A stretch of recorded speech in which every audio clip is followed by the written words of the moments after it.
Corporate मामलों के मंत्री राव इंद्रजीत सिंह का कहना है कि जम्मू कश्मीर में व्याप्त शांति अच्छे निवेश के रूप में लाभांश देगी। राव इंद्रजीत सिंह ने आज SKICC श्रीनगर में राज्य स्तरीय निवेशक सम्मेलन का उद्घाटन किया। निवेश सारथी वाहनों को लॉन्च किया गया। कार्यक्रम में डॉक्टर फारूक अब्दुल्ला ने भी हिस्सा लिया।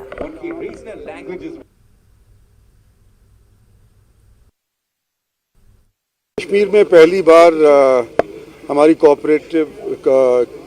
मिनिस्ट्री ऑफ कॉर्पोरेट अफेयर्स का फंक्शन हो रहा है और हम जगह जगह एक व्हीकल को भेजेंगे जिसके माध्यम से ये समझाने का प्रयास किया जाएगा कि बेस्ट बैंकिंग प्रैक्टिसेस क्या होनी चाहिए, आपको बैंक अकाउंट क्यों खोलने चाहिए और जो भारत सरकार की जो जितनी भी सुविधा देने वाली स्कीम्स हैं उसका लाभ किस तौर के ऊपर आप उठा सकते हैं।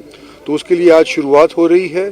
सारे मुल्क के अंदर कोई 50 एक जगह के ऊपर ये स्कीम्स लागू आज के दिन से हो रही है, लेकिन शुरुआत आज यहाँ श्रीनगर से जम्मू कश्मीर से होने जा रही है। सर, बेरोजगारी की शरह बढ़ रही है, तो आप समझते हैं इस तरह की चीज़ों से बेरोजगारी की शरह में? देखो, जैसे ही यहाँ पर निवेश होगा, इन्वेस्टमेंट के लिए लोग बाहर से आएंगे, रोज़गार ऑटोमेटिकली मिलना शुरू हो जाएगा। तो हमें पूरी उम्मीद है कि जैसे यहाँ पर माली हालत बेहतरीन होती है तो लोगों को रोज़गार मिलेगा और वो जब ही होगा जब यहाँ पर एक तो इंडस्ट्री लगे और टूरिज़्म एक बार दोबारा से खुल जाए। पिछले 2 साल के अंदर 3 साल के अंदर कोविड आया था और लोगों को डर लगने लग गया था। इन्वेस्टमेंट के ऊपर भी लोगों का रोकथाम हो गया था, लेकिन जैसे ही अब माहौल बेहतरीन हुआ है और जैसा कि आने के उपरांत मुझे मालूम चल रहा है अमन चैन यहाँ पर फिर से आने लगा है, तो मैं समझता हूँ कि पूरी गुंजाइश है कि यहाँ पर लोग इन्वेस्टर फिर से दोबारा आएंगे। दुनिया की इकोनॉमिक हालत जो है वो बहुत ही ख़राब है और यूक्रेन और रशिया के वॉर से और भी ख़राब हो रही है और अल्लाह जाने अगर ये वॉर चलता रहा तो मुश्किलात सारी दुनिया में फैलेंगी। कोशिश हम लोगों की भी है सबकी कि ये वॉर ख़त्म हो जाए और हम लोग तरक्की करें। उम्मीद तो हम सब पे है, सबसे बड़ी बात तो उम्मीद है और उम्मीद हमने छोड़ी नहीं है कि ज़रूर इंशाल्लाह हम लोग तरक्की करेंगे, लोगों की मुश्किलात दूर होंगे। बेकारी बहुत है, पढ़े लिखे बच्चे बच्चियां बेकार हैं। हम उम्मीद करते हैं कि इन चीज़ों से बेकारी को कुछ ख़त्म करने की रास्ता मिलेगा और आगे आगे देखिए, अभी बहुत काम करना है, अभी तो शुरुआत है। निवेशक सम्मेलन में डॉक्टर फारूक अब्दुल्ला किरण रिजिजू के बयान पर भड़क गए। डॉक्टर फारूक अब्दुल्ला ने कहा कि इतिहास ये साबित करेगा कि कौन हीरो था। हमें जो कुछ मिला है वो नेहरू की वजह से मिला। किरण रिजिजू को अपनी भाषा पर ध्यान देना चाहिए। फारूक अब्दुल्ला हमारे साथ हैं। डॉक्टर साहब, किरण रिजिजू का कल का बयान, नेहरू ने गलती की, शेख मोहम्मद अब्दुल्ला को बिठा दिया, इस पे जवाब देना है। मुझे कोई जवाब शेख साहब मुझे जवाब नहीं, शेख साहब के बदले तो देंगे। बेवकूफ़ों का जवाब नहीं दिया जाता। जी दिल्ली में एक बात कहते हैं, यहाँ दूसरी बात कहते हैं। तो पहले से एक कहते हैं, नई बात है। मुंबई UNSC की आतंकवाद रोधी समिति की अहम बैठक ताज होटल में चल रही है। इस मौके पर समिति के सदस्यों ने 26/11 हमले को याद किया। उन्होंने 26/11 स्मारक पर पुष्पांजलि अर्पित की। अपने संबोधन में विदेश मंत्री डॉक्टर S जयशंकर ने कहा कि हमने 26/11 हमले के मास्टरमाइंड और अपराधियों को न्याय के कटघरे में खड़ा करने का प्रयास किया है। इस स्थल पर UNSC की आतंकवाद रोधी समिति का एक साथ आना बेहद महत्वपूर्ण है। उन्होंने आतंकवाद को अंतर्राष्ट्रीय शांति और सुरक्षा के लिए गंभीर खतरा बताया। Terrorism is a serious threat to international peace and security, indeed to the entire humanity. We have heard the voices of its victims today.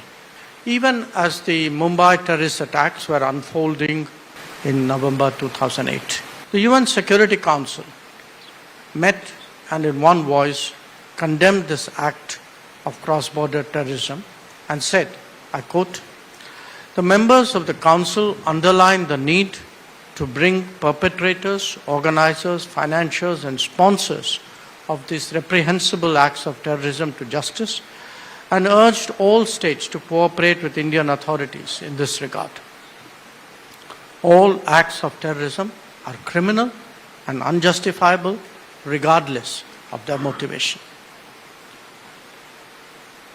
Now, in another month, we will be observing the 14th anniversary of these ghastly attacks on Mumbai in November 2008. While one of the terrorists was captured alive, prosecuted, and convicted by the highest court in India, the key conspirators and planners of the 26/11 attacks continue to remain protected and unpunished. When it comes to proscribing some of these terrorists, the Security Council has regrettably been unable to act in some cases because of political considerations. This undermines our collective credibility and our collective interests. Ishtiyari और गंधारी पडर किश्तवाड़ में आग की घटना पेश आई, जिसमें दर्जनों घर आग की चपेट में आ गए। ये स्थान किश्तवाड़ जिले का अंतिम गांव है। ये हिमाचल प्रदेश की रियासत की सीमा के साथ ही लगता है। आग लगने के कारणों का अभी पता नहीं चल पाया है। आग पर पूरी तरह काबू पा लिया गया। इस घटना में किसी के हताहत होने की खबर नहीं है, लेकिन लाखों का आर्थिक नुकसान हुआ है।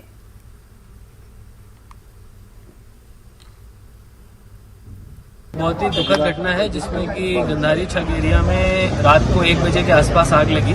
इसमें 22 फैमिलीज के घर जो हैं वो जल गए हैं और उसमें लकीली किसी भी लाइफ या लाइफ स्टॉक की हानि नहीं हुई है, लॉस नहीं हुआ है।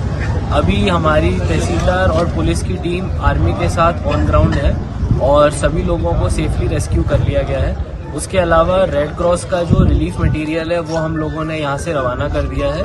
साथ साथ जो भी मॉनेटरी असिस्टेंस और बाकी रिलीफ मटेरियल है वो भी हम। इसमें आग लगने की वजह अभी तक नहीं सामने आई है, लेकिन जो नंबर ऑफ पीपल जिनको रेस्क्यू किया गया है वो 80 से 85 के बीच में है, जो 22 फैमिली के मेंबर्स हैं।